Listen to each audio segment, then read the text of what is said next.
Boa tarde, todo mundo. Obrigado, CRM, em especial essa pessoa aqui, que foi meu professor, convidado para falar sobre emergências. Eu fiquei pensando como é que eu ia resumir um curso que a gente dava lá no CAISM, na Santa Casa, que durava 12 aulas de 2 horas em meia hora. Então, eu vou fazer um super apanhado de flash. Dependência química, o nome da minha aula é essa, na sala de urgência, situações mais comuns e seu manejo. Acho que a importância desse tema da emergência, a gente tem vivido uma situação onde os médicos cada vez mais têm vivenciado, experimentado pessoas que utilizam diferentes tipos de drogas no seu dia a dia.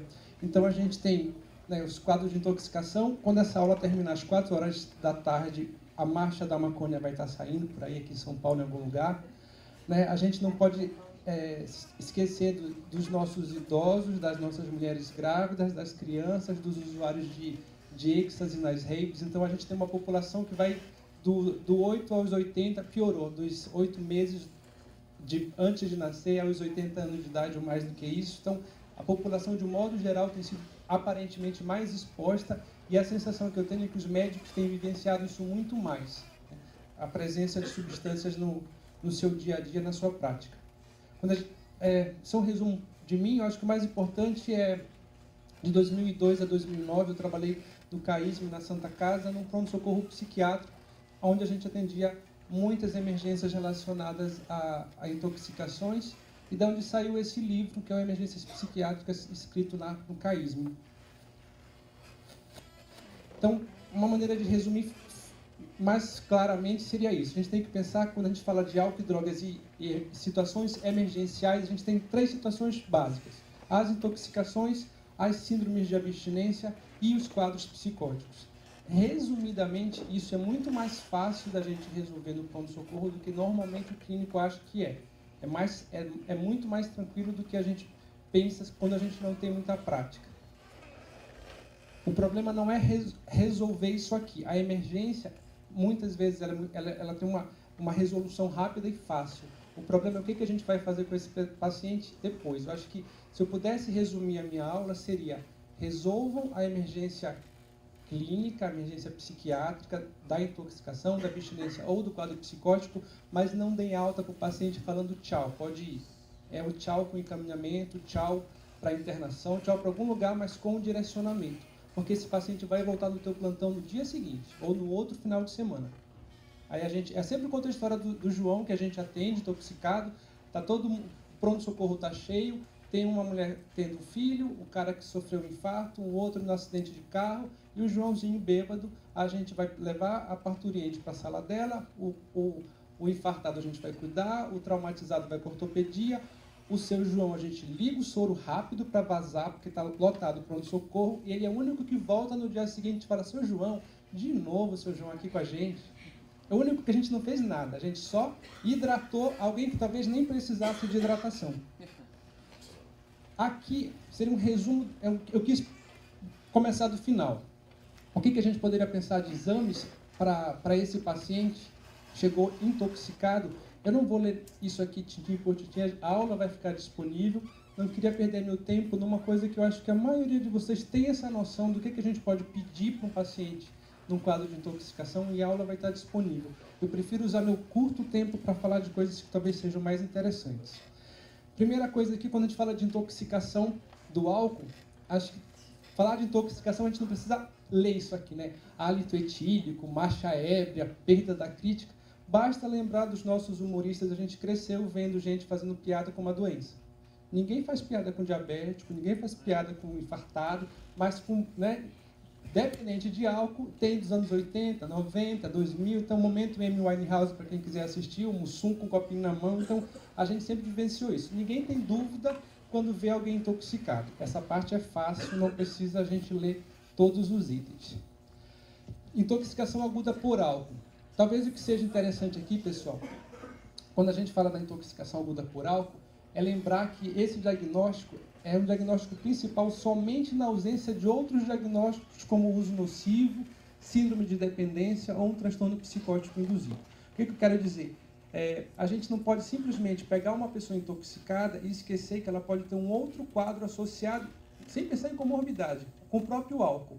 Eu posso pegar uma pessoa intoxicada por álcool, tratar a intoxicação, e se eu esquecer que aquela intoxicação pode evoluir para um quadro de abstinência, eu dou alta, e a pessoa em meia hora, 1 hora, 2 horas, algumas horas depois vai ter um quadro de abstinência na porta do hospital onde eu estou. Vai beber no bar da frente e vai voltar de novo intoxicado. Então, quando a gente fala da emergência em si, a gente não pode perder a mão que a intoxicação pode evoluir para um outro quadro. Essa é a Britney Spears meio chapada.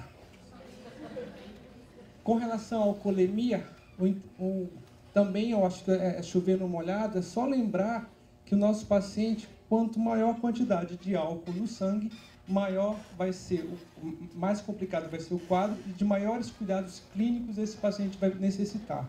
Então, lá em cima, 30 miligramas, euforia, excitação, alterações leves de atenção, ambiente calmo, monitoramento dos sinais vitais, piorando, por exemplo, aqui no 100 miligramas, em coordenação motora pronunciada com ataxia, diminuição da concentração, piora dos reflexos, piora do humor, aí monitoramento dos sinais vitais, cuidados intensivos à manutenção das vias aéreas livres, observar risco de aspiração do vômito, e quanto maior essa alcoolemia, maior deverá ser a atenção que a gente dá para esse paciente.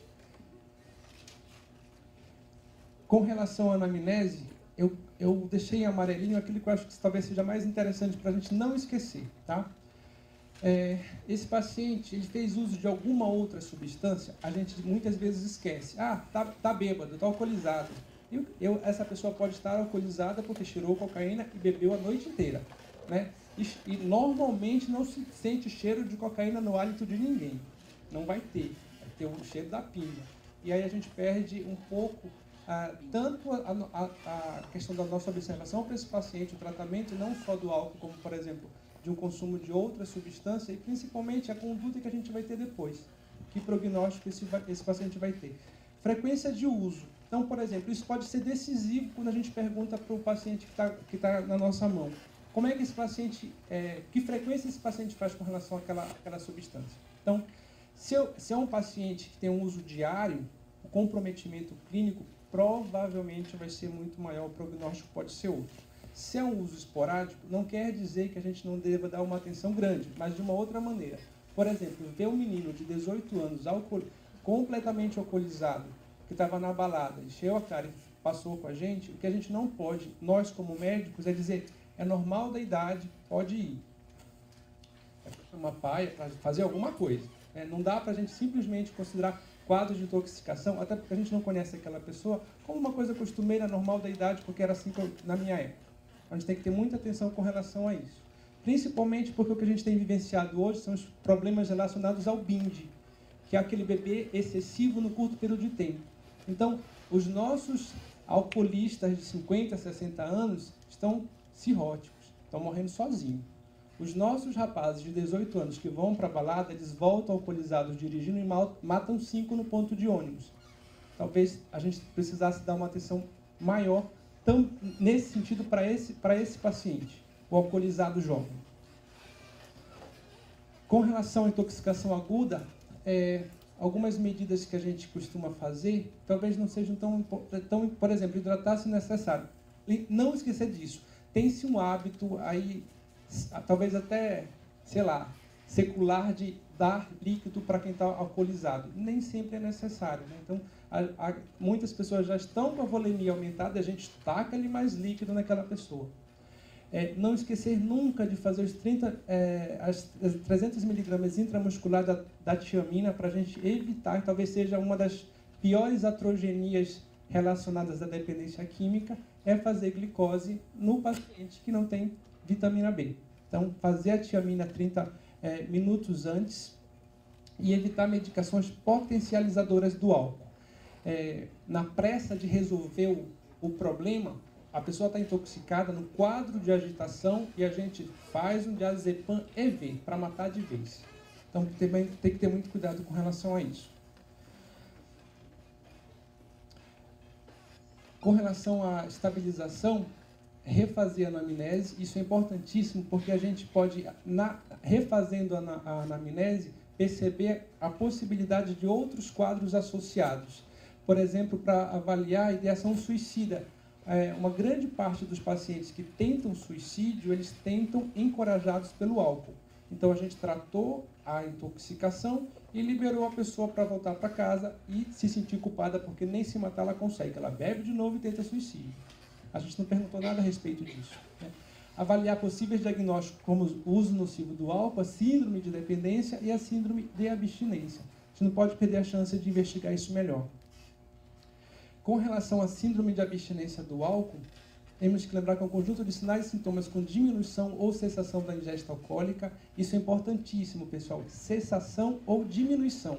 Não porque o meu paciente está na porta do pronto-socorro com hálito etílico que ele não possa estar abrindo um quadro de abstinência. Ele pode ter bebido, mas numa quantidade menor do que aquela costumeira, aquela diária. Então, se ele bebe 1 litro de pinga, hoje ele só tomou 250, ele vai estar intoxicado, mas ele vai também abrir um quadro de abstinência, porque aquela dosagem não foi suficiente para evitar o quadro de abstinência.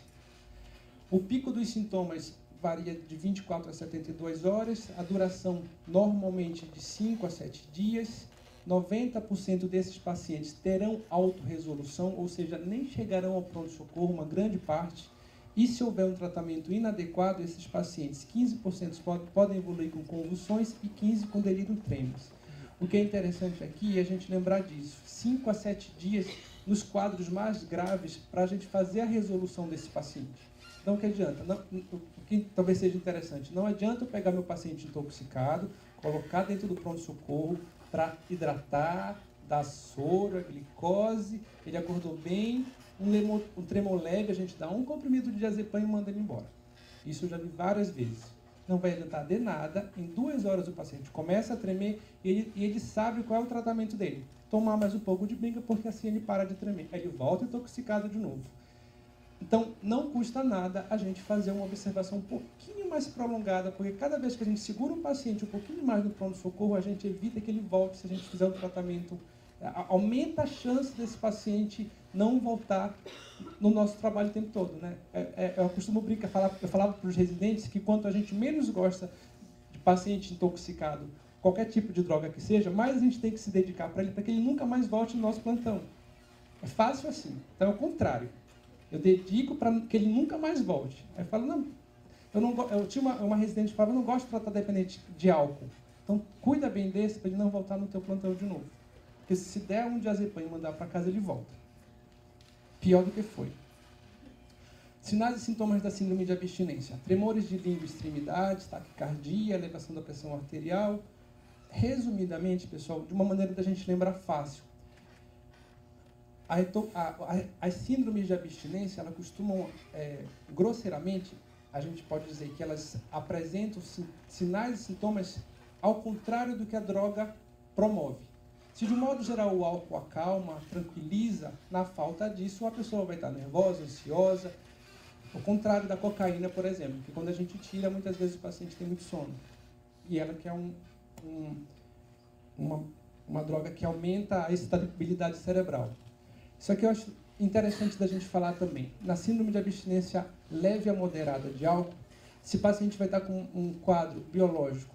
O que a gente vai ter? Leve agitação psicomotora, tremores finos de extremidades, sudorese facial discreta, relata episódio de cefaleia, náusea sem vômitos, sensibilidade visual, sem alteração da sensibilidade tátil e auditiva. Ou seja, do ponto de vista físico, esse paciente tem alguma alteração, mas ela não é tão grave como a gente pode ver mais para frente.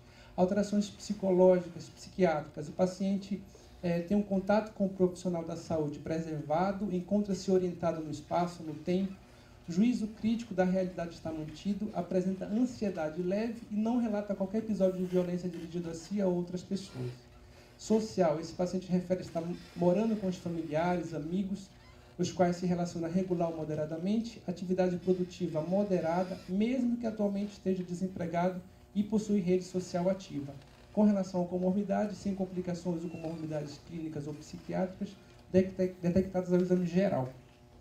Quando a gente fala da síndrome de abstinência ao álcool grave, tudo aquilo que a gente não via, ou que a gente via de uma maneira mais discreta, que vai estar muito mais acentuado. Tá? Então, por exemplo, alterações biológicas, a agitação aqui é intensa, existe uma hipersensibilidade visual, quadro semelhante à epilepsia, com convulsões, alteração aqui, o contato do paciente com o entrevistador está alterado, desorientado no tempo, no espaço. Alterações sociais são muito mais importantes, ele não tem contato, não está trabalhando, então a complicação aqui social, biopsicossocial, é muito mais importante. Comorbidades, a gente vai ter comorbidades clínicas ou psiquiátricas muito mais importantes do que naquele outro caso, em pacientes leves. Tratamento do nível 1. Ambulatório ou internação domiciliar. Nível 1 de síndrome de abstinência. O que a gente vai fazer? São aqueles 90% que a gente contou aqui, ó. São os mais leves. O que a gente vai fazer com esse paciente?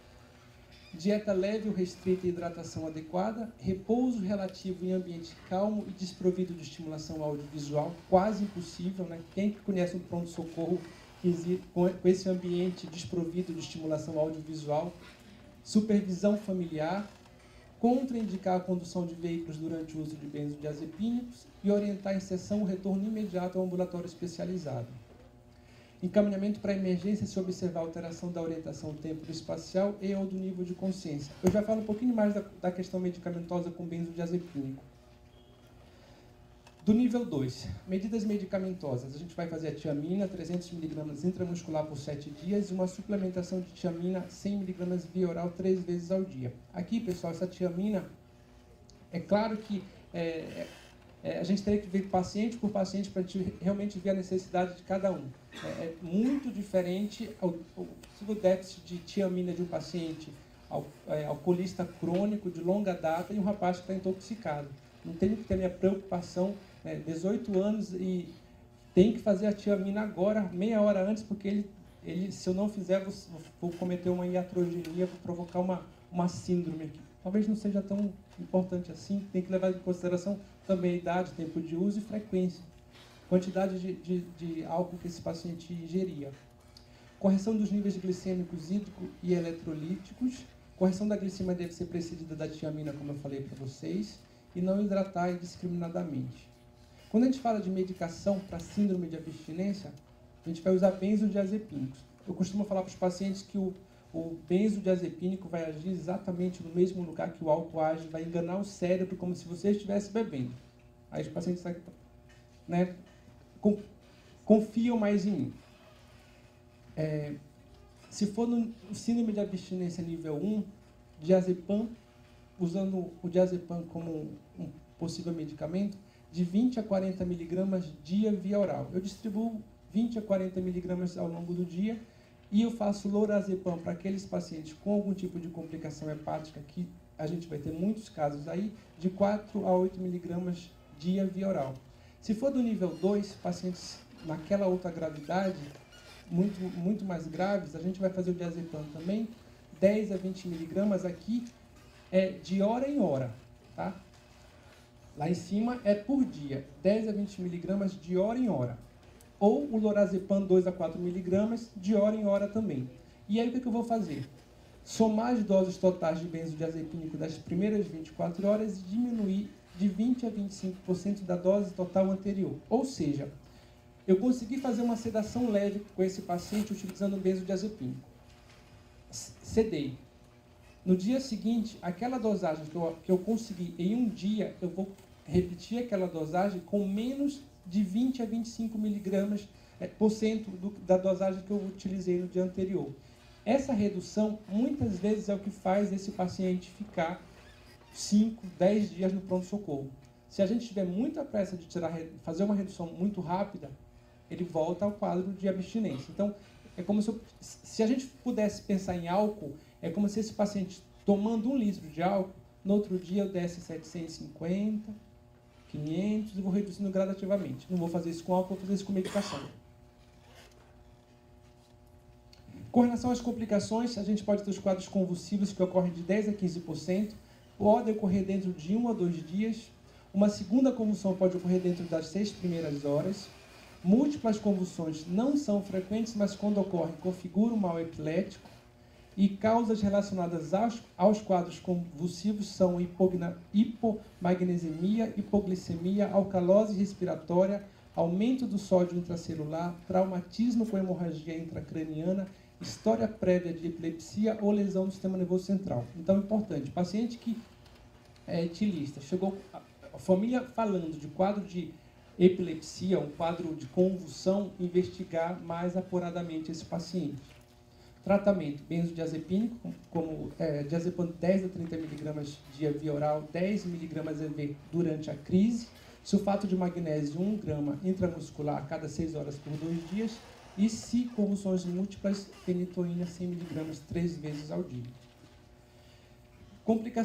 Outra complicação é a síndrome de Wernicke-Korsakoff. Como eu falei para vocês, talvez seja uma das piores iatrogenias que a gente pode cometer com esse tipo de paciente.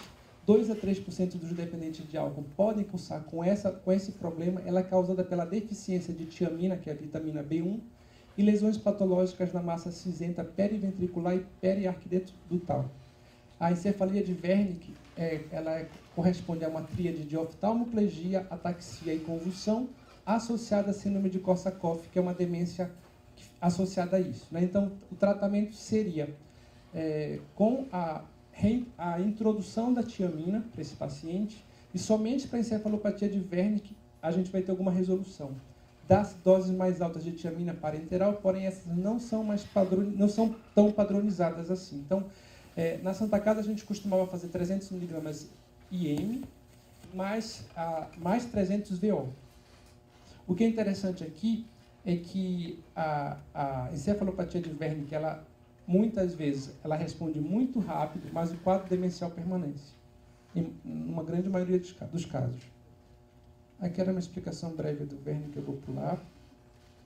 Outra complicação, delírio tremens, pode acontecer de 1 a 4 dias após a instalação da síndrome de abstinência, é uma emergência clínica, 5% morre por complicações metabólicas, ou seja, existe a possibilidade do nosso paciente morrer por complicações num quadro de delírio tremens. Essas complicações metabólicas, cardiovasculares, trauma e infecção, existe um quadro confusional agudo, flutuante, autolimitado, geralmente de duração de 2 a 6 dias. É aquele paciente que a gente vai precisar conter no leito, ele não fala coisa com coisa, ele fala que tem um bicho na parede, ele fala contigo te chamando pelo nome do filho. Existe um estreitamento do campo vivencial, desorientação temporoespacial, prejuízo da memória de fixação, desagregação do pensamento, alucinações e delírios, e sinais autonômicos como agitação intensa, taquicardia, hipertensão e febre. No tratamento, a gente vai ter uma internação hospitalar sempre indicada, ambiente desprovido de estímulos e iluminação, de novo, difícil a gente pensar nesse ambiente na nossa prática, dar continuidade ao tratamento da síndrome de abstinência ao álcool, e fenômenos alucinatórios, a gente vai usar o bom e querido Aldol, 5 mg intramuscular. Podemos usar outros antipsicóticos, mas aqui o Aldol é importante porque ele é menos sedativo do que outros medicamentos. Tratar as complicações clínicas, invariavelmente a gente pode encontrar algumas. Medicações anticolinérgicas podem piorar ou desencadear quadros de delírio. Ou seja, fazer, por exemplo, Aldol com prometazina talvez não seja uma boa escolha por conta disso. Indicações para encaminhamento e observação e internação. Aqui a boa condução do tratamento da síndrome de abstinência ao álcool pode determinar uma boa aderência ao tratamento da dependência. 5 minutos para falar de uma vida inteira. A observação dura até a diminuição do benzodiazepínico em níveis seguros para tratamento domiciliar. Então, faço essa redução o mais rápido possível, dentro do que dê para fazer, nos 25%. Pensar no ambulatório para inserção imediata, a gente tinha muita sorte na Santa Casa, porque esse paciente estava no pronto-socorro, a gente tirava ele da síndrome de abstinência, já subia o residente, já pegava a data. No dia que ele saía de alta, a gente já tinha uma consulta com o residente que estava passando pelo álcool e drogas. Então, amarrava muito bem amarrado. E a internação, os mesmos critérios para qualquer outro tipo de dependência química. Risco de suicídio, a ausência de, por exemplo, auxílio familiar, a gente não tem ninguém, um paciente que vai, por exemplo, um morador de rua, que eu passo 10 dias com esse morador e dou alta para ele voltar para a bebida. Então, assim, a complicação maior, muitas vezes, não é o quadro emergencial, isso é o que vem depois. Uma coisa que a gente costumava fazer na Santa Casa era o contrato para prescrição de sulfiram.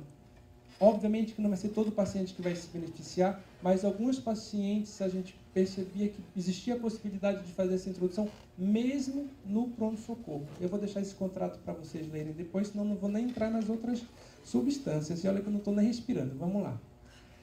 Intoxicação com cocaína crack. Então, o que mais interessa aqui para o clínico? Paciente que utilizou cocaína crack vai ter ansiedade, euforia, irritabilidade, então toda essa sintomatologia e também a possibilidade de complicações, como arritmias cardíacas, insuficiência coronariana, endocardite, acidente vascular cerebral. Então a gente pode pegar um paciente que parece que é uma outra coisa e a origem do que a gente está atendendo foi um quadro de intoxicação por cocaína. Lembrar sempre que dor precordial nessa população, 3% estão realmente infartando. Não é só um possível quadro de ansiedade relacionado ao consumo. Aqui, na síndrome de abstinência, o que a gente vai ter, principalmente, é o craving, que é a fissura. Isso é o que mais, talvez o inimigo número 1 do tratamento do usuário de crack.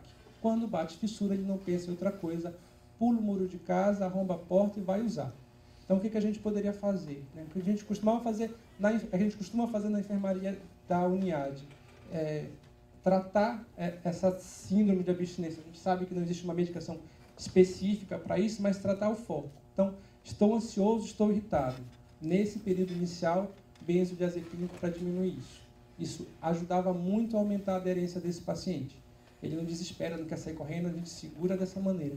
À medida que ele vai melhorando, a gente consegue diminuir. Não existe fórmula, eu queria falar assim, de 8 em 8 horas, de 5 em 5, todo mundo é igual, não é. Vai ter paciente que vai precisar tomar durante os primeiros dias uma quantidade, por exemplo, clonazepam, Rivotril, de 2 em 2 horas, falando que está muito ansioso, irritado, que se não fizerem alguma coisa, ele vai pular o muro. Vai ter paciente que usa crack todo dia e que fala, me dá uma noite que eu não consigo dormir. Então, a gente não vai ter isso de uma maneira uniforme para os pacientes. Obviamente, aqui a gente não pode esquecer das possibilidades clínicas desses pacientes, de algum tipo de problema clínico associado, e os antipsicóticos no quadro de pacientes que estão com alucinações ou delírios. Eu gosto dessa foto só para a gente lembrar que muitas vezes a síndrome de abstinência não chega no nosso pronto-socorro porque a mãe passa a corrente na perna, tranca em casa, porque se ele sair, o traficante mata. Então, muitas vezes, essa síndrome de abstinência é, entre aspas, tratada pela mãe em casa dessa maneira. As anfetaminas, pessoal, a sintomatologia é muito semelhante com a sintomatologia que a gente vai ter no crack e na cocaína. Também o uso euforizante. Esse paciente vai ter fissura intensa, ansiedade, agitação, pesadelo, redução da energia, lentificação e humor depressivo na síndrome de abstinência, ou seja, bem semelhante. E o tratamento, como eu falei para vocês, não segue uma regra. A gente vai medicar o que esse paciente apresenta como sintoma. Metanfetamina também. Eu queria a gente pontuar rapidamente na metanfetamina, o êxtase, a intoxicação de êxtase tem sido cada vez mais frequente também. Talvez vocês tenham visto no ano passado, acho que esse ano também teve aquelas festas que tem navio, que tem tudo, tem álcool, tem êxtase, o pessoal usa e morre dentro do navio. Não dá tempo de fazer muita coisa.